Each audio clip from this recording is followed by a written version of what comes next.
तो आज की इस वीडियो में हम लोग इन्वायरमेंटल स्टडी को देखेंगे।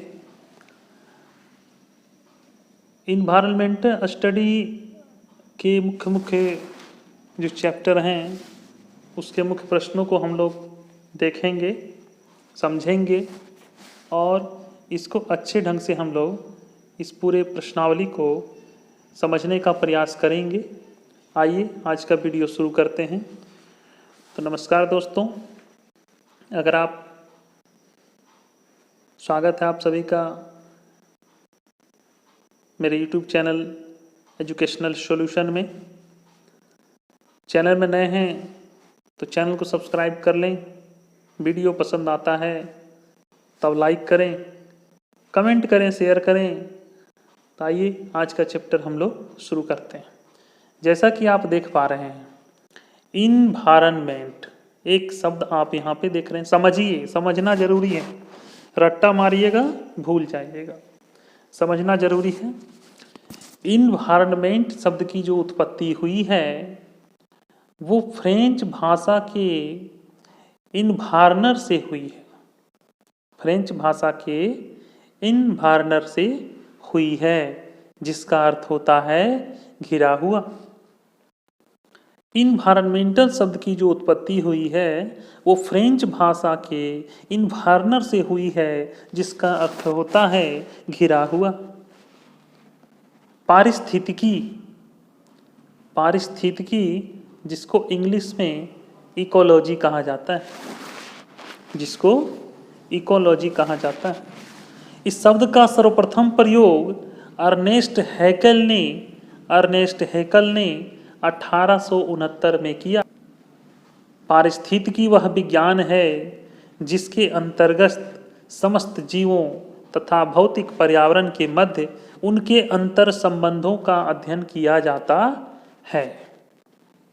पारिस्थितिकी में क्या होता है कि यह विज्ञान है जिसके अंतर्गत समस्त जीवों तथा भौतिक पर्यावरण के मध्य उनके अंतर संबंधों का अध्ययन किया जाता है। अगला है पारिस्थितिकी तंत्र, जिसको हम लोग इकोसिस्टम कहते हैं। इस इकोसिस्टम शब्द का सर्वप्रथम प्रयोग एजी टांसले द्वारा 1935 में किया गया था। पारिस्थितिकी तंत्र भौतिक तंत्रों का एक विशेष प्रकार होता है। इसकी रचना जैविक तथा अजैविक संगठनों से होती है। यह एक खुला तंत्र है। समझ गए आप लोग कि जो पारिस्थितिक तंत्र, जो इकोसिस्टम का सर्वप्रथम प्रयोग किसने किया? इस शब्द का सर्वप्रथम प्रयोग एजी टांसले ने 1935 में किया था। अगला है सूक्ष्म जीवों का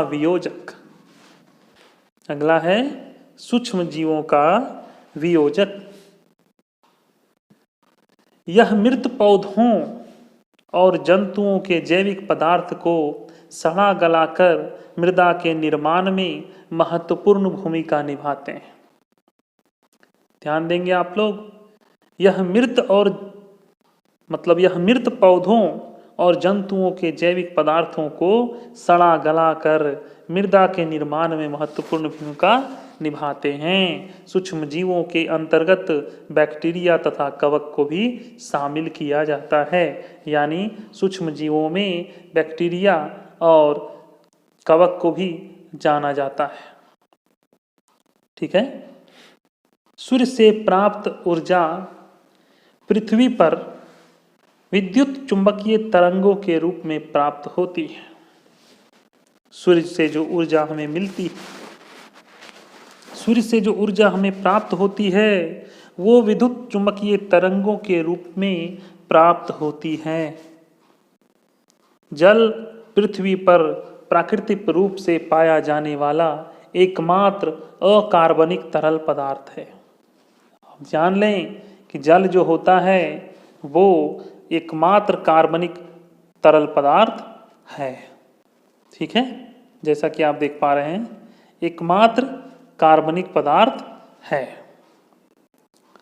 पृथ्वी पर जल की कुल मात्रा समान रहती है, जबकि यह एक रूप से दूसरे रूप में परिवर्तित होता रहता है। यह प्रक्रिया जल चक्र कहलाती है। जल चक्र क्या है? तो पृथ्वी पर जो जल की मात्रा है वह एक रूप से दूसरे रूप में परिवर्तित होती रहती है। जल एक रूप से दूसरे रूप में बदलता रहता है। इसी प्रक्रिया को जल चक्र कहते हैं। जैसे मान लीजिए कि समुद्र, सागर, झील, झरना, नदी, नहर, नाले जो भी हैं, जहाँ भी जब पृथ्वी पर जल है वह सूर्य की तेज रोशनी से, सूर्य की गर्मी से वाष्प बनकर ऊपर उठता है और ऊंचाई पर जाने पर ठंडा होकर संघनित हो जाता है। संघनन होकर बादल का निर्माण होता है। फिर बादल से वर्षा होती है और वही जल पुनः धरती पर आ जाता है। मतलब इसी को हम लोग जल चक्र कहते हैं। जल पहले वाष्प बना, संघनित होकर बादल बना, बादल बनकर पानी की बड़ी बड़ी बूंदें बनी और पानी की बड़ी बड़ी बूंदों के से बारिश के रूप में जल पृथ्वी पर आ जाता है। इसे ही हम लोग जल चक्र कहते हैं। ठीक है, अगला देखें हम लोग, मानव पर्यावरण संबंध के नियतिवादी। डिटर्मिनिज्म उपागम के अनुसार मानव को पर्यावरण का एक तत्व माना जाता है। मानव को भी पर्यावरण का एक तत्व माना जाता है। इसके अनुसार मानव प्रकृति के हाथ का खिलौना है। इसे पर्यावरणवादी उपागम भी कहते हैं। पर्यावरणवादी उपागम किसे कहते हैं? इसके अनुसार मानव प्रकृति का एक अंग है, पर्यावरण का एक तत्व है और मानव प्रकृति के हाथ का खिलौना है। इसे ही हम लोग पर्यावरणवादी उपागम भी कहते हैं। मानव पर्यावरण संबंध के संभववादी उपागम के अनुसार, पॉसिबिलिज्म के अनुसार वो क्या हो सकता है कि मानव पर्यावरण संबंध के संभववादी सिद्धांत के अनुसार क्या होता है, ध्यान देंगे हम लोग। समझिएगा चैप्टर को अच्छे से, ध्यान से। मैं स्क्रीन पर एक एक बातों को समझा रहा हूँ, समझ के रखिएगा, एग्जाम में बना पाइएगा। न देखा देखा हुआ प्रश्न उल्टा पुल्टा करके पूछ दिया, जरा सा इधर उधर घुमा के पूछ दिया, आप एग्जाम में नहीं बना पाएंगे, आपकी तैयारी बेकार हो जाएगी। इसलिए मैं जो समझा रहा हूँ स्क्रीन पर ध्यान से आप समझिए, मेरी बातों को सुनकर समझने का प्रयास करिए, एकदम बिल्कुल आपकी तैयारी अच्छी हो जाएगी। तो ये संभववादी उपागम क्या कहता है? संभववादी उपागम के अनुसार मानव को पर्यावरण का एक सक्रिय तत्व माना जाता है।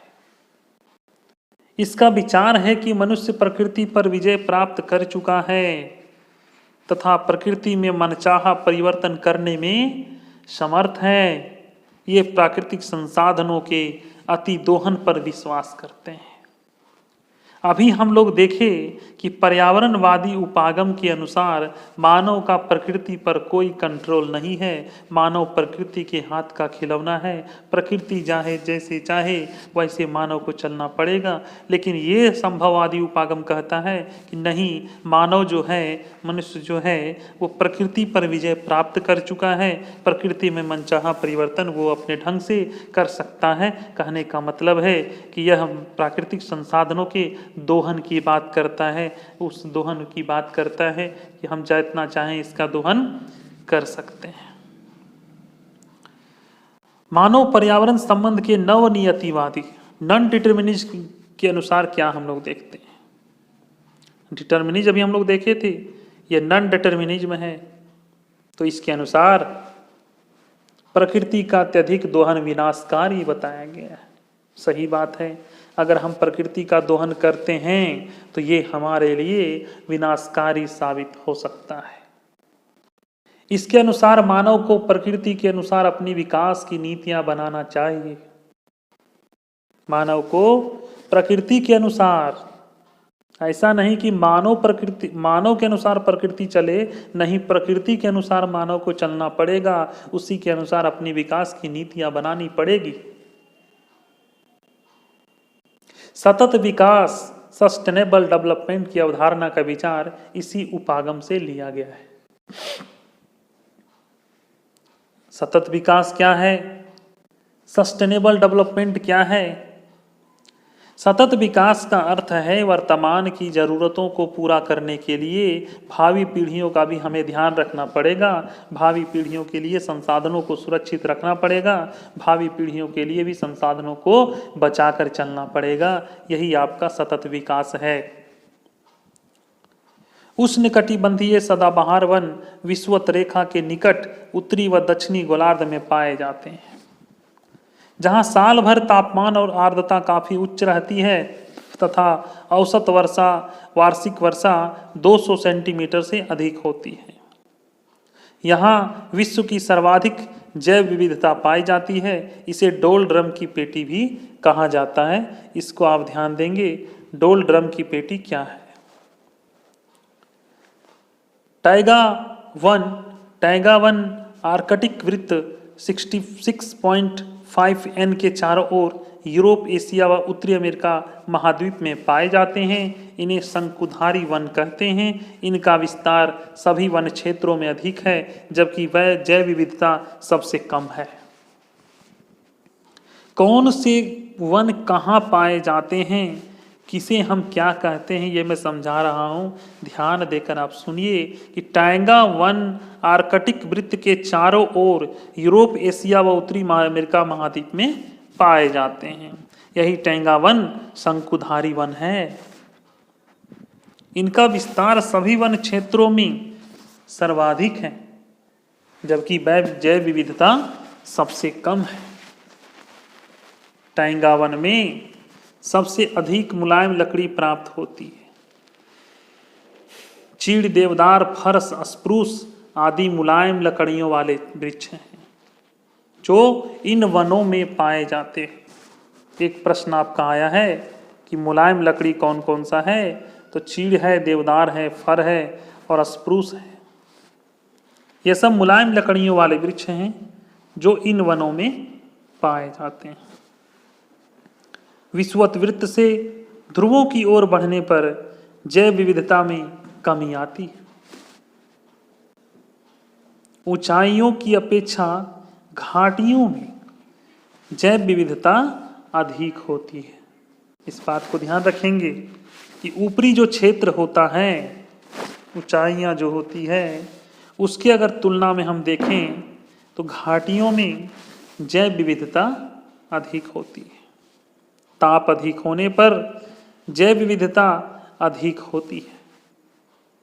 जब ताप अधिक होता है तो जैव विविधता भी अधिक होती है। क्षारीय मृदा में उगने वाले पौधे को हेलोफाइट्स कहते हैं। क्षारीय मृदा में उगने वाले पौधों को हेलोफाइट्स कहा जाता है। 2011 की मैं टेट की बात करूं,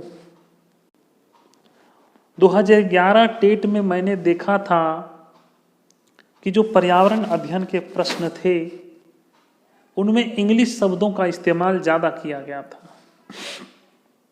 घुमा घुमा कर एक ही प्रश्नों को पूछा गया था। प्रश्न जब हम लोगों ने देखा था, शांति से उसको जब सोचा था, तो बाद में लग रहा था ये प्रश्न तो मैं जानता था।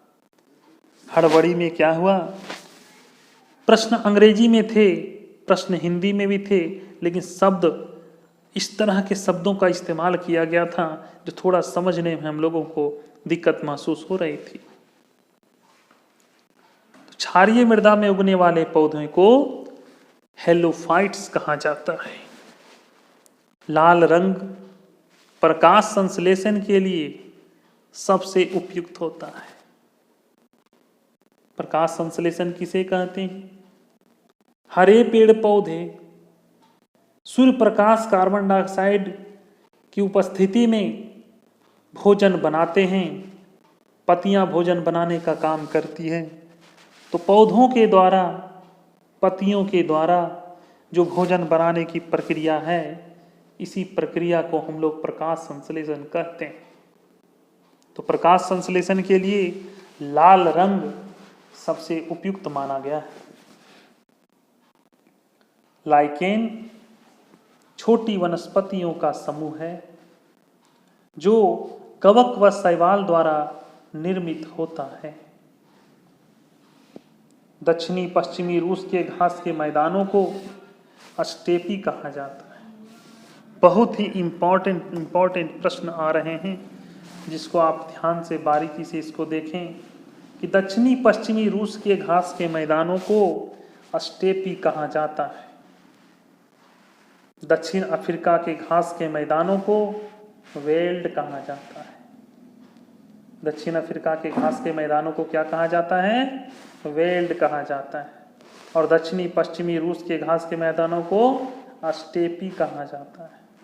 ब्राजील के घास के मैदानों को कंपोस कहा जाता है। संयुक्त राज्य अमेरिका के घास के मैदानों को प्रेरी कहा जाता है। दक्षिण अमेरिका के घास के मैदानों को पंपास कहा जाता है। ऑस्ट्रेलिया के घास के मैदानों को डाउन्स कहा जाता है। न्यूजीलैंड के घास के मैदानों को कैंटरबरी कहा जाता है। बहुत इंपॉर्टेंट प्रश्न है ये सब, थोड़ा सा आप ध्यान देंगे तो अच्छे से इसको कर पाएंगे। पौधे क्लोरोफिल की उपस्थिति में सूर्य के प्रकाश द्वारा जल व ऑक्सीजन को ग्लूकोज में बदलते हैं। सूर्य के प्रकाश को रासायनिक ऊर्जा के रूप में संचित कर अन्य जीवों के लिए भोजन उत्पादित करने के गुण के कारण ही हरे पौधों को प्राथमिक उत्पादक कहा जाता है। हरे पेड़ पौधे अन्य जीवों के लिए भोजन उत्पादन का काम करते हैं। जो जीव अपने भोजन के लिए केवल प्राथमिक उत्पादकों पर निर्भर होते हैं उन्हें प्राथमिक उपभोक्ता या शाकाहारी कहा जाता है। जैसे चूहा, खरगोश, गाय, हिरन, बकरी आदि ये द्वितीयक उत्पादक हैं। प्रथम उत्पादक पेड़ पौधे हैं, द्वितीय उत्पादक जो भी हम लोग देखे वो द्वितीय उत्पादक हैं, जैसे खरगोश, गाय, हिरन, बकरी आदि। जो जीव अपने भोजन के लिए प्राथमिक उपभोक्ताओं पर निर्भर रहते हैं उन्हें द्वितीय उपभोक्ता या मांसाहारी कहा जाता है। और वे जीव जो द्वितीय उपभोक्ताओं को अपना भोजन बनाते हैं उन्हें तृतीय श्रेणी के उपभोक्ता कहते हैं। प्रथम उपभोक्ता, प्राथमिक उपभोक्ता, द्वितीय उपभोक्ता और तृतीय उपभोक्ता क्या है आप लोग समझ गए। जो अन्य जीवों के लिए भोजन की व्यवस्था करते हैं, अन्य जीवों के लिए भोजन का निर्माण करते हैं, वो हमारा प्राथमिक उपभोक्ता हो गया। और प्राथमिक उपभोक्ता से जो भोजन प्राप्त करते हैं वो आपका द्वितीय उपभोक्ता हो गया। और द्वितीय उपभोक्ता से जो भोजन प्राप्त करते हैं वो आपका तृतीय उपभोक्ता हो गया। ऐसे जीव जो सभी श्रेणी के मांसाहारियों का शिकार करते हैं उच्च स्तरीय उपभोक्ता कहलाते हैं। इनकी विशेषता यह होती है कि कोई अन्य जीव इन्हें मारकर नहीं खा सकता। ऐसे जीव जो भोजन के रूप में पौधों, शाकाहारी व मांसाहारियों पर निर्भर होते हैं उन्हें सर्वभक्षी कहा जाता है। मनुष्य एक सर्वभक्षी उदाहरण है। यानी मनुष्य जो है वो सर्वभक्षी होता है। अब आइए हम लोग देखते हैं परजीवी क्या है। परजीवी वे होते हैं जो अपने भोजन तथा निवास दोनों के लिए दूसरे पर निर्भर रहते हैं। जैसे कि मानव के बाल में जूं देखते होंगे, पशुओं के खाल पर चिपकने वाली किलनी इसके प्रमुख उदाहरण हैं। ये परजीवी होते हैं। ये दूसरों से भोजन के साथ साथ निवास भी करते हैं। प्रिडेटर्स ऐसे जीव होते हैं जो केवल भोजन के लिए दूसरे जीवों पर निर्भर होते हैं। आधार प्रजाति उस पर प्रजाति को कहा जाता है जो अन्य प्रजातियों के निर्माण व संरक्षण में आवश्यक व महत्वपूर्ण भूमिका निभाती है। समुद्री शैवाल, समुद्री प्रवाल, मूंगा या कोरल इसका एक अच्छा उदाहरण है। कोरल रीफ का निर्माण करती है जो अन्य जातियों के लिए निवास व प्रजनन स्थल के रूप में काम करती है।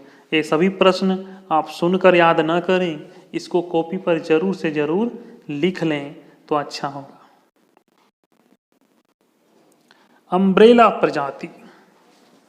अम्ब्रेला प्रजाति एक विशाल जंतु या समुदाय होता है जिस एक प्रमुख प्रजाति के कारण अन्य प्रजातियों को स्वतः सुरक्षा मिल जाए, उस मुख्य प्रजाति को अम्ब्रेला प्रजाति कहते हैं। जिस प्रकार बाघ को विशेष सुरक्षा देने के लिए टाइगर रिजर्व घोषित किए जाते हैं, इससे न केवल बाघ को बल्कि उस स्थान की अन्य प्रजातियां भी सुरक्षित हो जाती है। उसी प्रकार इस रिजर्व घोषित क्षेत्र में बाघ एक अम्ब्रेला प्रजाति है। जैसे बाघ को बचाने के लिए हम लोग क्या करते हैं, टाइगर रिजर्व बना दिया जाता है जहां बाघों को सुरक्षित रखा जाता है। तो बाघों को जब हम सुरक्षित कर देते हैं तो उससे क्या हो जाता है कि उससे दूसरे प्रजाति भी बाघ के हमले से बच जाते हैं, बाघ से सुरक्षित हो जाते हैं। तो इस तरह से बाघ एक अम्ब्रेला प्रजाति में आएगा। की स्टोन प्रजाति। अब की स्टोन प्रजाति क्या है?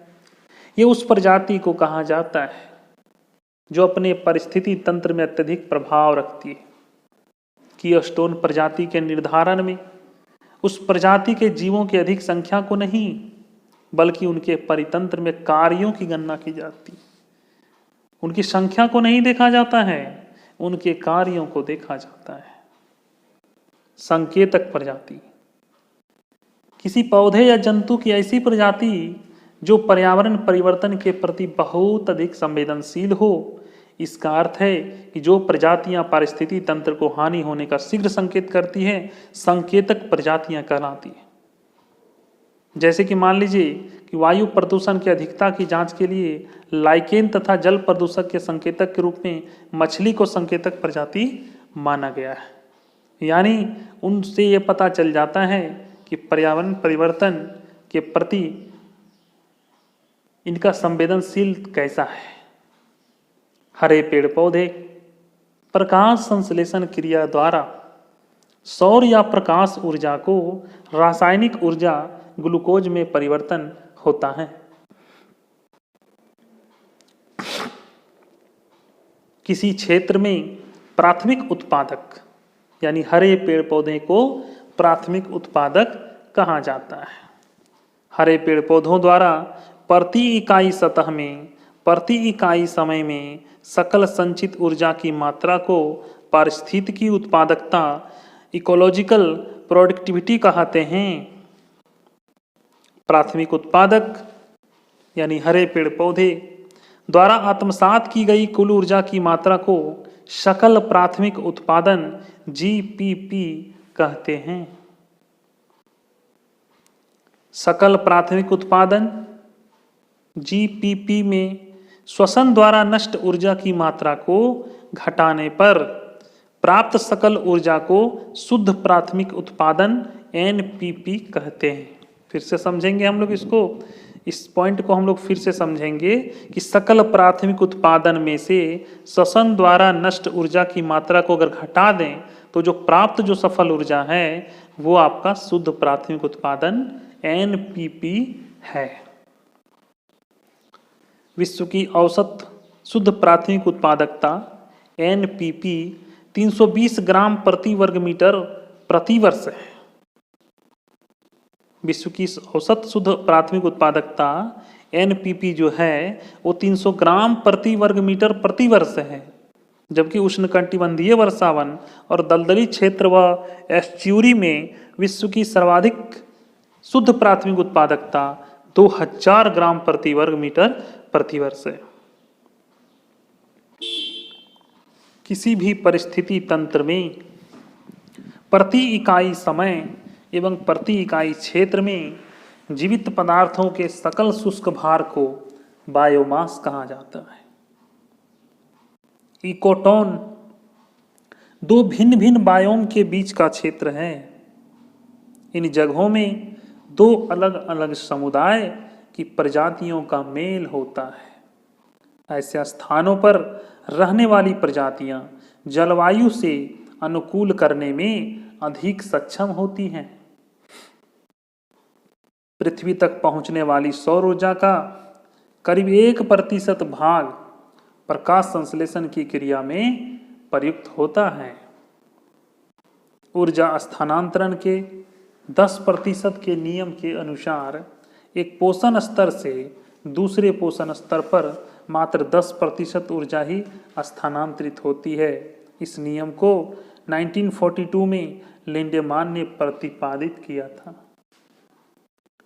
ऊष्मागतिकी के प्रथम नियम को ऊर्जा संरक्षण का नियम भी कहते हैं। इसके अनुसार न तो ऊर्जा का सृजन होता है और न ही इसका विनाश होता है। ऊर्जा का सिर्फ एक रूप से दूसरे रूप में परिवर्तन होता है। ऊष्मागतिकी का द्वितीय नियम पारिस्थितिकी तंत्र में ऊर्जा के प्रवाहित होने की दिशा से संबंधित है। इसके अनुसार ऊष्मा सदैव अधिक ताप से निम्न ताप की ओर प्रवाहित होती है।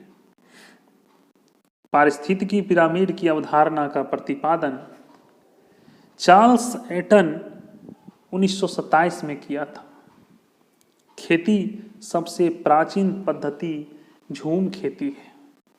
खेती की जो सबसे प्राचीन पद्धति है, जो सबसे पुरानी पद्धति है, वो झूम खेती है। 3600 मीटर से अधिक ऊंचाई पर पाई जाने वाली वनस्पति को अल्पाइन बायोम की श्रेणी में रखा जाता है। वायुमंडल में सर्वाधिक गैस नाइट्रोजन की है। 78% नाइट्रोजन गैस पाई जाती है।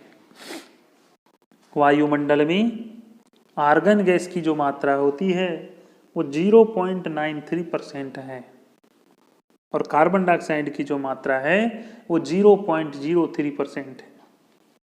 वनस्पतियों के सड़ने से मीथेन गैस निकलती है। पीट मृदा में सर्वाधिक कार्बनिक पदार्थ पाए जाते हैं। अल्फा एक प्रकार की घास है। मटियार मिट्टी की जल धारण जो क्षमता होती है वो सभी मिट्टियों में सर्वाधिक होती है। गहन पारिस्थितिकी शब्द के जनक अर्नीस नेस हैं। जैविक अजैविक तत्वों का चक्र जैव भू रासायनिक चक्र बायोजियोकेमिकल साइकिल के रूप में चलता रहता है। ज्वालामुखी विस्फोट से फास्फोरस चक्र पर सर्वाधिक प्रभाव पड़ता है। सर्वाधिक लवणता मृत सागर में पाई जाती है। ग्रेट बैरियर रीफ ऑस्ट्रेलिया के पूर्वी तट पर प्रशांत महासागर में स्थित है। मध्य प्रदेश के बालाघाट जिले में सर्वाधिक वन आवरण क्षेत्र है। महासागरों की औसत लवणता 35% होती है। वन में पेड़ों की छाल पर लगने वाले सफेद पदार्थ को लाइकेन कहा जाता है। सर्वाधिक अस्थायी पारिस्थितिकी तंत्र महासागर है। सबसे अस्थायी प्राकृतिक तंत्र क्या है? महासागर है। कैसा लगा वीडियो आप सब जरूर कमेंट करके बताएं। बहुत ही इंपॉर्टेंट प्रश्नों को इस वीडियो में समाहित किया गया है। अगर आपको मेरा वीडियो पसंद आता है तो वीडियो को एक बार लाइक जरूर करें और चैनल को सब्सक्राइब करना ना भूलें। और इसी तरह के वीडियो पाने के लिए आप मेरे चैनल को जरूर से जरूर सब्सक्राइब करें। मिलते हैं कुछ आप लोगों से नए इंपॉर्टेंट वीडियो के साथ। तब तक के लिए धन्यवाद।